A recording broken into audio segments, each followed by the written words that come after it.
Et bonjour tout le monde, on se retrouve pour le podcast numéro 177. Ceux qui sont nuls en maths vont commencer à avoir du mal.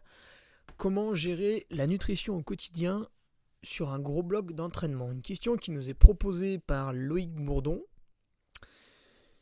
dont on va débattre. Non, je déconne, on va pas débattre, vous allez m'écouter, c'est tout. Pas de débat, c'est nul le débat, on perd du temps. Quelques petites news avant ça, bien sûr, avec les nouveaux patriotes. Alors, sur Patreon, mois de septembre, petite baisse démographique. Voilà, on a perdu, comme la France après le Covid, petite baisse démographique. Sur le Patreon, on a perdu un petit peu plus de monde que d'habitude. Et je m'excuse, c'est vrai que le forum a été inactivé pendant 3 semaines. Ça y est, c'est revenu. C'est tout beau, c'est tout neuf. Alors, ça a été assez chiant à gérer parce que malheureusement, le webmaster a été confronté à un problème qu'il ne comprenait pas forcément. C'est comme quand vous allez chez le médecin, en général, il vous soigne pas vraiment, il ne sait pas trop ce que vous avez. Là, c'est pareil. Donc, il a eu besoin de demander à un collègue à lui. Finalement, il a trouvé, il a réparé. Au moment donné où il a réparé, je suis arrivé avec mes gros sabots, je me suis connecté, il y avait encore l'ancien problème. Hop, il est retourné au turbin. Et là, visiblement, c'est bon. Donc, amis patriotes, vous pouvez vous connecter sur le forum. Ceux qui se sont créés un compte et ça fait 3 semaines que j'ai validé personne, donc c'est peut-être normal que ça bloque encore. Je vais aller vous valider demain ou après-demain. Et puis pour les autres, vous pouvez vous inscrire. Pour les patriotes qui sont un petit peu nouveaux. Et puis normalement, ça devrait fonctionner. Donc par contre, on repart d'une page blanche. Donc c'est un petit peu dommage. J'ai remis sur la table le sujet des Templiers, puisque ça approche. Et Patrick Arcet, notre leader patriote, a remis sur la table le week-end du 13-14 novembre. Voilà. Pour les nouveaux, bienvenue Maximilien Passès, Camille Pochon, Loïc Flagolet, Victorien Jiquel, Nicolas Triguel, William Buffière, Julien Lachois, Bertrand, Antoine Jouy et le retour de Thomas Fondeur. Voilà, Thomas qui s'est fait blacklisted durant le mois de septembre. Donc si vous m'écoutez aujourd'hui et que vous vous connectez rarement sur le Patreon parce que vous y allez, je sais pas, une fois par mois, histoire de télécharger des articles, puis vous revenez plus tard, il est possible que vous vous soyez fait ejected parce que votre carte bancaire n'est plus à jour. D'ailleurs, je rigole avec ça, mais en fait, toutes mes cartes bancaires, les comptes que j'ai aux îles Caïmans, tous ces petits paradis fiscaux là, toutes mes cartes bancaires se termine en fait en mars-avril 2022, donc c'est un tout petit peu emmerdant. Il va falloir faire le petit switch. Est-ce que c'est bien pratique quand on a des abonnements, tac, ça prend tous les mois, sauf que quand vous changez de carte, du coup l'abonnement est caduque et ça vous éjecte automatiquement. Donc voilà, peut-être qu'il y en a certains qui sont plus là, mais pas de leur plein gré. Donc Thomas s'en est rendu compte immédiatement en tant que membre averti et il est revenu tout de suite. Voilà. Pour ceux qui connaissent pas du tout le Patreon, je refais une brève présentation. Bon, on est tombé sous les 400. Ah oui. Oula. Coup dur. C'est un espèce de petit blog payant sur lequel tous les lundis je mets une revue de presse. Alors, cet hiver elle va être un petit peu moins conséquente. Encore que on a facilement 1 mois et demi là très joli devant nous. Puis après on va peut-être passer aux news ou aux débats sur les nouvelles courses UTMB, etc. qui vont bientôt arriver. Et le vendredi, je mets un petit article de qualité. Alors par exemple, la semaine dernière, on avait la vision d'un ostéopathe via quelques questions que je lui ai posées. Et ce vendredi-là, nous aurons une autre vision, cette fois-ci en audio. Voilà, ça vous changera un peu. L'autre fois, vous avez un texte, cette fois-ci, vous aurez un audio. Et puis voilà, après, il y aura bien sûr ma prépa Templier, la récup Templier, peut-être la prépa du futur événement de fin d'année, etc. Donc voilà ce que vous retrouverez sur ce fameux Patreon. Et puis pour la petite commande Ulule, alors c'est bien, on a passé les 100%. Par contre, vous êtes un poil trop excité là dans la fin de course, et du coup vous avez dépassé les 100%, vous en avez commandé un peu plus. Alors au début c'était rigolo, et puis là maintenant, je me rends compte qu'en fait je vais plus avoir assez de chaussettes, il va me manquer un peu. Voilà. C'est con, hein. Donc, je vais voir à qui je ne livre pas. Voilà, désolé, hein, je vais être obligé de te faire des choix, des choix stratégiques. Bon, j'ai quelques amis proches que je peux censurer sans trop de problèmes. Ils pourront attendre un peu. Beaucoup. Mais voilà, j'en ai quand même plus de 200 à livrer. Alors, la cagnotte Ulule se termine ce soir à minuit. Donc, bah, si vous voulez une paire de 42, enfin, les 39-42 et les 43-46, bah, ne commandez pas parce que j'en ai plus, donc ça sert à rien. Mais si vous voulez les 35-38, là par contre, il en reste un bon stock. Ouais. J'avais peut-être pas tilté qu'en fait, quasiment personne ne met du 35-38. C'est pas grave, je ferai un feu avec, j'en sais rien. Donc ouais, si vous voulez du 35-38, il en reste beaucoup, sinon, bah non, il n'y en a plus. Voilà. Honnêtement, j'ai appelé, donc je m'en suis rendu compte hier, j'ai tilté en faisant les premiers envois. Et puis j'appelle le commercial de la chaussette de France. Je lui fais, ouais Raph, on peut en refaire ou pas des chaussettes? Il me dit, bah ouais, tu me diras, pas de soucis, cette fois on pourra descendre un peu la commande, peut-être on pourra en refaire que 100, 150, voilà, au lieu des 200 ou 250 qu'on avait fait. Donc je lui dis, bah ouais, c'est hyper sympa et tout, merci. Puis il me dit, bah ouais, tu me redis. Je lui dis, non, mais maintenant. Il me dit, comment ça maintenant? Donc je lui dis, bah ouais, là c'est tout parti là. Et il me dit, mais non, c'est pas possible. Je lui dis, bah si, il reste le 35-38, le reste, adios quoi. Donc voilà, vous avez choqué le commercial de la chaussette de France. J'ai eu quelques remarques aussi de mecs qui m'ont dit, ouais, ce serait top en cadeau d'après-course. Bah vous avez raison. Et d'ailleurs, ça a déjà été fait au Trail des Passerelles du Monténard et au Trail des Hauts-Forts à Morzine. Enfin, dans mes souvenirs, hein, donc après ça a peut-être été fait aussi ailleurs. D'autant plus qu'à l'époque, les modèles étaient. Enfin, je trouve qu'ils étaient pas terribles. Là, ils sont beaucoup mieux. Le modèle Sierra de cette année est quand même vachement mieux. Il tient beaucoup plus au pied. La chaussette, elle est un poil plus haute. Bon, sans être haute non plus. Et du coup, bah, c'est nickel. C'est nickel. Autant les autres années, voilà, je vous aurais dit que ça existait, mais j'aurais eu du mal à vous recommander le modèle Sierra. Autant là, cette année, putain, il est top. Ça y est, ils ont top produit, quoi. Alors, ouais, donc bah, la commande Ulule, voilà, hein, j'emballe tout, c'est un petit peu long. Et puis il y aura une dizaine de déçus. L'Ultra Trail du Beaujolais Vert, j'y suis ce week-end. Pour ceux qui vont courir, n'hésitez pas à faire un petit commentaire, à venir faire un coucou. Pour ceux qui sont pas loin ou qui sont en voisin ou qui ont prévu de passer, bah, je peux emmener un peu de bière de récup pour ceux qui veulent commander. Ça vous évite toujours les frais de port, c'est un peu pénible. Parce que les frais de port, putain là, les frais de port de la bière en fait, vous faites x2 hein, sur le prix du produit, donc bah vous faites enculer en fait, sans chipoter. Hein, putain, vraiment, la poste c'est cher. Ouais, la poste, c'est pénible parce que là j'ai quand même commandé pour environ 500 € de timbre et j'ai même pas eu une ristourne de 3 centimes. Donc bon, je sais qu'il y a un Cyril là qui m'écoute et qui bosse à la poste. Évidemment, j'ai oublié de le contacter avant, donc il aurait sans doute pu faire quelque chose. J'y ai pensé après, c'est une fois que j'avais payé, que j'avais imprimé mes timbres et que je les avais collés. Je me suis dit, ah tiens, en fait, je connaissais machin qui... Bon, bah voilà. Pour la prochaine fois, peut-être. Donc Cyril, si tu m'écoutes, voilà, en fait, j'ai oublié de te redire, mais j'avais un besoin. Et tu vois, comme un couillon, j'ai fait trop vite, donc Zobi Walou. Et puis dernière petite news, c'est vrai que je l'ai pas spécialement annoncé, je vais courir l'Endurance Trail des Templiers, un peu à la va comme je te pousse, parce que derrière l'UTMB j'ai fait une récupération que je qualifierais de oisive, avec un programme alimentaire proche d'un balécouillisme indécent. Et puis au niveau du sport, je m'y suis remis avec quelques séances, mais c'est resté très très léger quand même.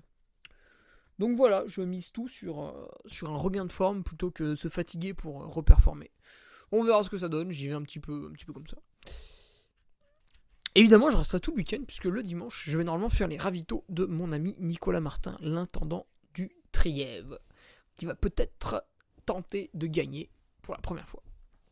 Alors, la question de Loïc, comment gérer la nutrition au quotidien sur un gros bloc d'entraînement?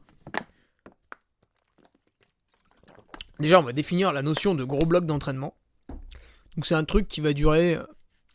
Alors vous pouvez vous faire un bloc de volume pendant 3 semaines, mais vous n'allez pas faire 10 heures par jour pendant 3 semaines. Donc nous, on va vraiment parler du bloc en lui-même, plutôt que 3 semaines de volume. Donc le bloc en lui-même, ce que les gens connaissent le plus, et ce qui est le plus facilement applicable avec la vie que mènent, je sais pas moi, 75% des gens qui travaillent du lundi au vendredi, c'est le week-end choc, le samedi-dimanche. Donc là, vous partez à la journée, 8-10 heures de rando-course, donc vous allez marcher toutes les montées, et puis vous allez trottiner un petit peu sur le plat, et vous allez courir en descente. Ceux qui courent en montée, il faudra m'expliquer pourquoi, parce que le jour de la course, personne court en fait en montée. Donc j'attends vos explications avec impatience en fait, sur le pourquoi vous vous entraînez pas à la vitesse de la course.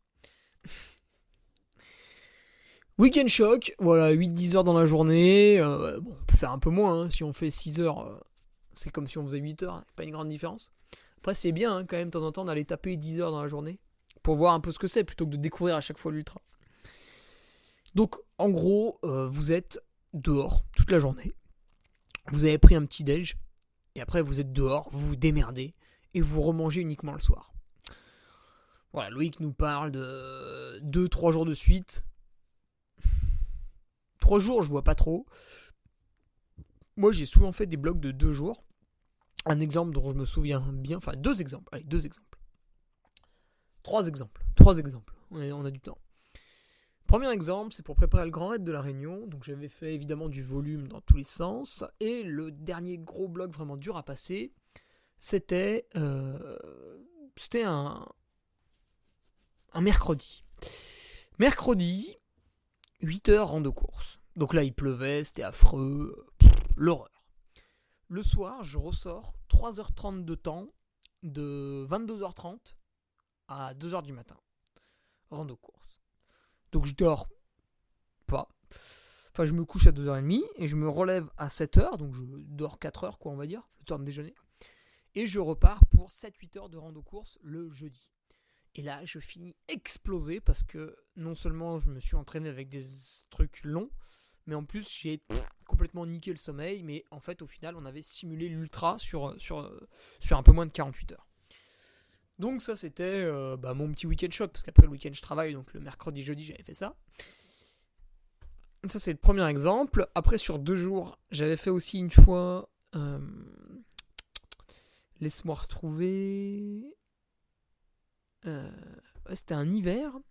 Pourquoi j'avais fait ça? On devait être en février ou en mars. J'ai fait ça 2 années de suite, en 2020 et en 2021. Donc en 2020, j'avais fait une sortie de 6-8 heures. Je me souviens plus exactement la durée, je crois que c'était 8 heures de trail, des allers-retours en bosse, donc énormément de dénivelé, c'était très dur. Et puis en fait, il pleuvait et limite à la fin, il a même neigé, je crois. Et le lendemain, j'ai fait 6 fois 20 minutes à plat à 14,5-15 km/h. Donc là, quand t'as fait ça sur 2 jours, il n'y a pas eu beaucoup d'heures parce que le lendemain, la séance a duré 2h45. Mais il y avait un travail sur fatigue qui était très important, qui nécessitait de manger autant que si j'avais fait 6 heures de course, quoi. Et puis un autre truc que j'avais fait sur 2 jours, c'était cette année, en 2021. Qu'est-ce que j'avais fait? Pareil, j'avais fait une sortie trail de 70 bornes et 4005, je crois, en 9 heures. Et le lendemain, j'ai fait un semi-marathon. 21 km en 1h17. Ça fait 16,3 de moyenne. Donc, après un tel effort en bosse, c'était quand même pas mal. Donc là aussi, on avait un bel enchaînement, dénivelé et vitesse. Et puis sur 3 jours, j'ai un seul exemple qui me revient en tête, c'était pour l'UTMB cette année. Donc premier jour, je fais le Maratrail de Val Thorens, donc qui était une course.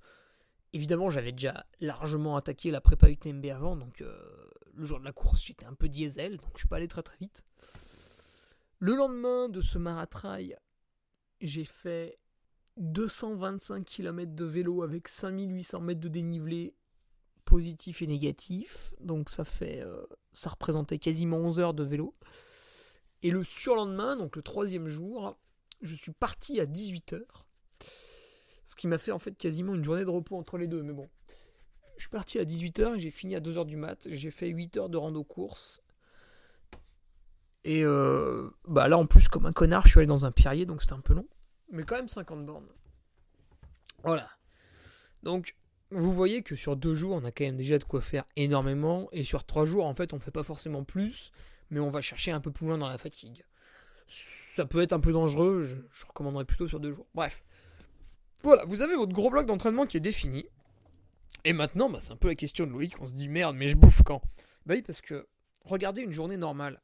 Vous vous levez, vous prenez un petit déjeuner, qui est plus ou moins conséquent chez tout un chacun, mais vous prenez un petit déjeuner.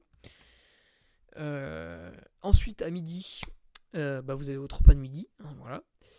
Vous avez la petite collation vers 16h30. Et puis, vers 19h30, 20h, vous avez le repas du soir. Quand vous partez à la journée, déjà, votre petit déjeuner, il est peut-être un peu moins conséquent. Encore que, c'est pas mon style, mais on va le voir. Le repas de midi, vous vous asseyez dessus, vous êtes en train de courir. La collation, pareil, et il vous reste le repas du soir. Donc, non seulement vous faites un effort physique sur l'intégralité de la journée, mais en plus, vous mangez pas. Donc là, évidemment, il y a un gros problème. Parce que déjà, rien que le fait de ne pas manger, c'est un problème. Et en plus de ça, vous faites du sport. Donc vous accélérez, vous grossissez avec un petit x4 le problème. Donc faut pallier à ça. Donc là, il y a des gens qui vont me dire, ouais, tu travailles sur ta lipolyse, t'as une réserve de graisse. Oui, c'est pipeau ça. Vous viendrez avec moi, puis on en reparlera de vos réserves de graisse. En fait, vous allez voir que vous n'allez pas arriver à taper dedans. Voilà. Donc vous serez baisé, quoi. Vous n'allez pas arriver à taper dans votre réserve de graisse. Ah oui, alors oui, il y en a qui arrivent un peu mieux que les autres, parce qu'ils se sont entraînés, etc., etc. Mais enfin, ça va pas chercher non plus très loin. Globalement, il va falloir manger. Donc, quelle va être la stratégie à mettre en place? Moi, depuis que Sébastien Diffenbrom me suit, je sais pas, c'était juillet 2020, ce qu'on fait, c'est qu'on prend un petit déjeuner très gras. Donc, au lieu de prendre un petit déjeuner classique, je vais prendre toujours mes 2 œufs à la coque. Au lieu de prendre 30 grammes de noix, je vais en prendre 45. Au lieu de prendre 30 grammes de roquefort, je vais en prendre 45. Après, j'ai quoi? J'ai ma petite banane. Ou un autre fruit. Là, en ce moment, il y a les figues. Et je rajoute un petit carreau de chocolat noir. Voilà. Donc là, on a déjà un petit déjeuner quand même qui est pas mal gras, bien sûr pas mal protéiné. Donc il y a de quoi faire. En général, je ressens quand même pas du tout la faim pendant les 2 heures d'après. Et puis, j'arrive dans ma sortie. Alors, Seb, il aime bien me faire un peu bosser la lipolyse. Donc, la première heure, on se prive. On boit que de l'eau et on mange pas de barre. Puis, je vais manger ma première barre au bout d'1 heure et demie. Quand je suis très très habitué, je vais la manger au bout de 2 heures. Par contre, une fois que ça c'est fait, la lipolyse, elle a été enclenchée. Et derrière, tu peux manger des barres. Tu vois, j'en mange une toutes les heures, voire même une barre toutes les heures, puis une petite purée de fruits toutes les demi-heures. Entre chaque. Donc, admettons, ma petite barre Baou au bout de 2 heures, ma petite purée au bout de 2h30, ma barre Baou au bout de 3 heures, ma purée au bout de 3h30, etc., etc. Et après, ça défile sur 6-8 heures sans trop de soucis. Et puis évidemment, quand je rentre, là tout de suite, je mange énormément.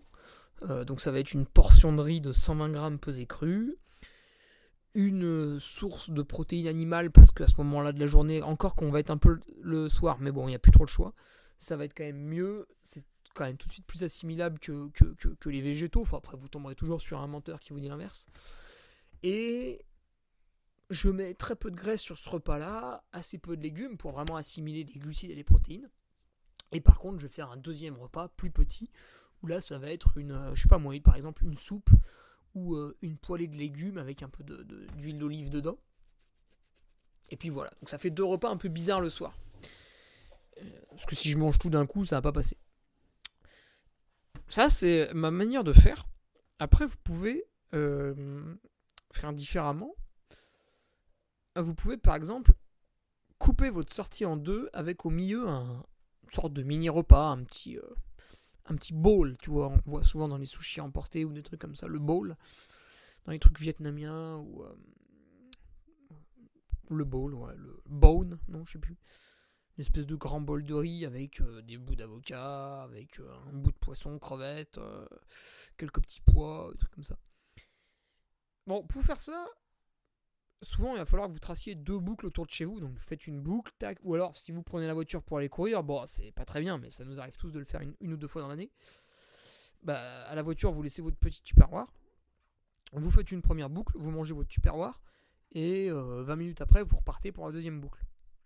Puis ça simule un peu l'ultra-trail aussi, parce que dans un ultra-trail, à un moment donné, tu vas t'arrêter pour manger du solide. Et moi, j'aime pas trop ça, parce que quand je prévois une grande boucle, en fait, j'ai envie de partir loin, j'ai envie de voir du paysage, etc. le plus possible. J'ai pas envie de revenir vers la voiture ou vers la maison pour repartir juste à côté. Bon, je le fais aussi de temps en temps, mais je suis pas un grand fan. Voilà, c'est une autre stratégie qui existe. Après, ce qu'il faut bien comprendre, c'est que tout ce que vous mangez là pendant votre sortie et tout, en fait, ça ne comble pas votre dépense calorique. Voilà. Même si vous mangez beaucoup. Donc, une fois que vous allez faire votre bloc, admettons le samedi dimanche, et ben le lundi, vous êtes au travail et vous avez un jour off en sport, donc vous êtes au repos physique, vous devez quand même manger beaucoup. Je sais pas moi, vous allez le voir pendant 1, 2, peut-être même 3 jours, de toute façon vous allez avoir faim. Donc à ce moment-là, ne vous privez pas parce que votre corps est en train de se régénérer. Si vous vous privez à ce moment-là, bah, votre corps il se régénère pas. Du coup, l'entraînement difficile que vous avez fait le week-end dernier n'est pas assimilé, donc il a servi à rien. C'est dommage, hein, vous auriez fait un barbecue avec vos potes, ça aurait été mieux. Donc pensez bien aussi que derrière, vous allez être obligé de surcompenser au niveau de l'alimentation. En fait, quand on est fatigué, on comprend quand même assez vite, hein, on n'est pas idiot, que on va surcompenser au niveau du sport en faisant du repos. Bah, au niveau de l'alimentation, c'est pareil. Derrière, il faut manger. Si on le fait pas, bah voilà, on va être fatigué, l'entraînement ne sera pas assimilé, on va se plaindre qu'on s'entraîne trop alors qu'en fait c'est juste qu'on se nourrit comme comme quelqu'un de pas très intelligent. Donc voilà, faites bien gaffe quand vous mangez. Par exemple sur l'UTMB, j'ai mangé énormément de choses. Bah le lendemain j'avais faim, c'était un truc de malade, j'aurais pu bouffer le canapé. D'ailleurs je l'ai presque fait. Donc attention, ça ne... En fait, ce qu'il faut bien être conscient, c'est que pendant votre week-end choc, vous n'allez pas combler vos pertes. Voilà, ça il faut le savoir. C'est comme ça, c'est tout, c'est un fait. Ça se discute pas en fait. Pour s'en rendre compte, on peut débattre, on peut faire ouais non mais moi j'ai l'impression que patati patata. C'est des impressions, c'est des a priori, bref, c'est rien de scientifique, c'est nul, ça vaut zéro. Pour en débattre, avec des chiffres, comme Eric Zemmour, vous savez l'application Chronometer. C-R-O-N-O-M-E-T-E-R. C'est aussi un site internet sur l'ordi. Donc sur ce truc, alors c'est un peu chiant, je suis d'accord, ça va vous prendre une bonne demi-journée. Vous allez rentrer tout ce que vous mangez au cours de la journée. Donc vous mangez une pomme, vous mettez une pomme, tac, hop, avec le petit tableur, vous mettez son poids, etc. Vous pesez tout, vous quantifiez tout ce que vous avez mangé, etc. Vous allez me dire, ah, c'est chiant et tout. Ouais, bah écoute, si c'est chiant, arrête. Revends tes baskets sur Vinted, va au McDo, fais la fête avec tes potes, et puis arrête, quoi. Arrête, ouais. T'es pas là pour... si t'es pas là pour réfléchir, fais autre chose, quoi. Ou alors te plains pas, parce que t'es fatigué, parce que ceci, parce que cela. Donc, c'est un petit peu chiant, mais bon. Vous mettez tout sur Chronometer. Moi, je l'ai fait une fois, et en fait, ça permet de se rendre compte de plein de choses. Après, j'ai arrêté, parce que je m'en foutais au quotidien. Mais je l'ai fait pendant 5 jours. Et puis, en parallèle de ça, sur Chronometer, donc là, c'est rigolo, il va vous tracer un camembert avec tous les glucides, protéines, lipides que vous ingurgitez, etc., etc. Donc là, vous allez voir que vous êtes trop élevé. Puis d'un coup, vous rentrez vos activités physiques. Donc là, pareil, vous allez pinailler un peu parce qu'il y a 25 types de courses à pied différentes, 15 types de vélos différents, etc., etc. Bref, bon, vous allez y arriver. Et en fait, ça va fumer votre total calorique sur la journée. Et vous allez voir que non seulement vous n'allez pas être à l'équilibre, mais vous allez être en perte. Dès que vous vous entraînez un peu dur, vous allez être en perte. Après, si vous faites un week-end choc, là, vous allez être en perte de ouf.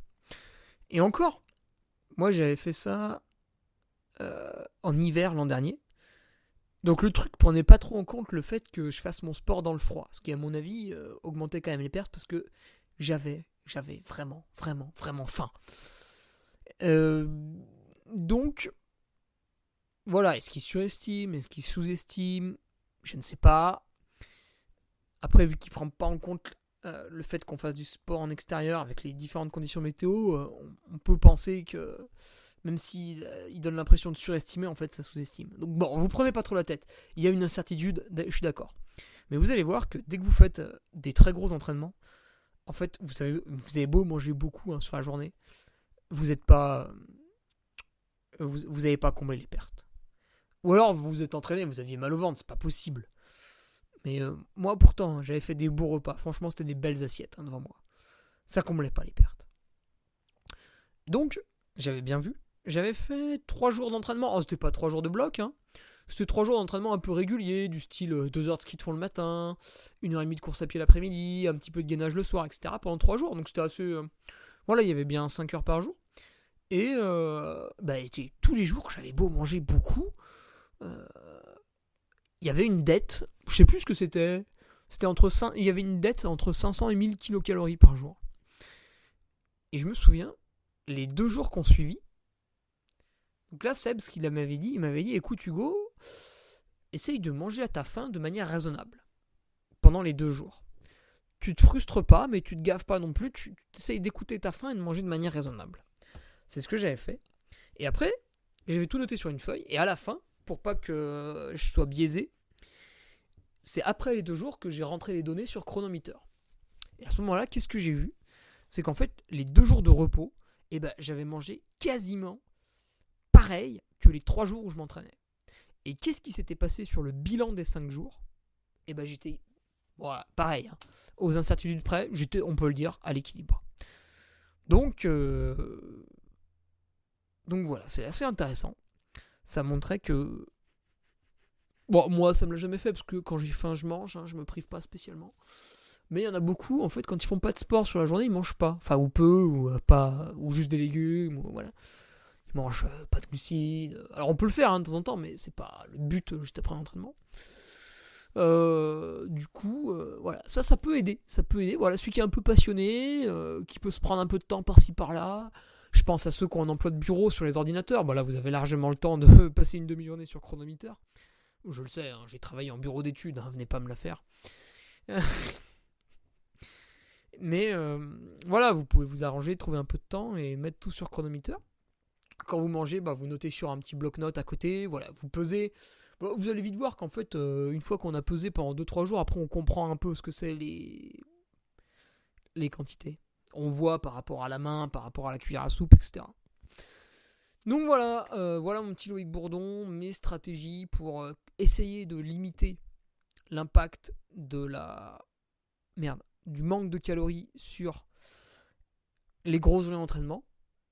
Et j'ai envie de dire surtout la stratégie d'après bloc d'entraînement pour bien récupérer. Voilà, il y a une vraie stratégie alimentaire à avoir quand on s'entraîne beaucoup. Parce que quand vous faites 8-10 heures dans nos courses, vous n'avez pas envie d'avoir mal au ventre, sinon ça va être extrêmement pénible. Mais il y a aussi une vraie stratégie alimentaire quand vous vous reposez derrière ce gros bloc. Parce que finalement, les deux, que ce soit le gros bloc et les 2-3 jours de repos, sont des choses un peu anormales. Voilà. Qu'est-ce que c'est quelque chose de normal ? C'est quelqu'un qui va s'entraîner entre 40 minutes et 1h30 par jour. Avec peut-être un jour de repos dans la semaine. Mais voilà, ça c'est quelque chose de normal. À ce moment-là, la personne peut manger pareil tous les jours, mais quelqu'un qui, comme nous on le fait en trail parce que c'est spécifique à notre sport, va osciller avec 3 jours extrêmement durs, 3 jours légers, voire complètement de repos, et puis une reprise, et puis 2 semaines après il va remettre ça, etc. etc. Lui, par contre, il va devoir adopter une vraie stratégie alimentaire, il peut pas juste manger la même chose tous les jours. Donc voilà, pour ceux qui sont intéressés, passionnés, captivés... Voilà, vous avez l'application Chronometer qui vous permet quand même de voir pas mal de choses. Et encore une fois, c'est pas un truc que vous allez utiliser toute votre vie. Vous allez vite vous rendre compte de ce que c'est 100 grammes de riz, etc. Je vous laisse là-dessus. N'hésitez pas. C'est une appli qui est gratuite en plus. Ça, c'est pas mal parce que franchement, elle est très complète. Je vous laisse là-dessus. On se retrouve vendredi pour un podcast sur le Patreon, avec un ostéopathe qui nous livrera sa vision des soins ostéopathiques. Et lundi prochain, la revue de presse, le forum, je rappelle pour les patriotes, on revient, le forum est ouvert. Et pour toutes celles et ceux qui m'ont commandé des chaussettes, déjà je vous remercie encore une fois. Et bah, j'envoie progressivement. Voilà, un peu au hasard, au pif. Hein. C'est pas parce que voilà, je prends la liste et j'envoie des noms comme ça. Donc, bon, si vous avez commencé très tôt, je vais peut-être essayer de faire les envois maintenant quand même. Bref, on se retrouve mercredi prochain sinon pour le podcast. Ce sera le numéro 178. On n'arrête pas. Le tank qui avance. Allez, salut.